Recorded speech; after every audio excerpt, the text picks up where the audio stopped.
परंतु न्यायासाठी आम्हाला लोकशाही मार्गाने कायद्याच्या नियमात राहून करावंच लागणार आहे. रस्त्यावर उतरायचं नाही, परंतु अंतरवालीसारखं आम्हाला आमची शक्ती एकदा दाखवणं गरजेचं आहे, पुन्हा एकदा. कारण त्यांच्यात जर काही गैरसमज असले, कारण शेवटी काय असतं, डोक्यात जर सत्तेची हवा गेली तर गैरसमज खूप होत असते.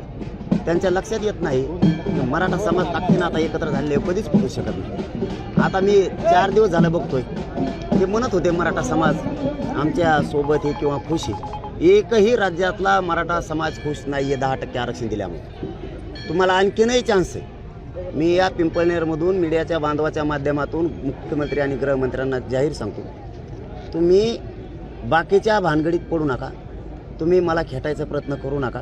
तुम्ही चुकीच्या माणसाला खेळताय. तुम्हाला मी कधीच हरू शकणार नाही. तुम्ही सगळ्या सोयऱ्यांची अंमलबजावणी करा. ठरल्याप्रमाणे 5-6 विषय आहेत ते करा. तुम्ही गोडी गुलाबीने आंदोलन हाताळा. तुम्ही सत्तेचा दुरुपयोग करून मराठ्यांना घाबरवण्याचा प्रयत्न कराल तर मराठा घाबरणार नाही.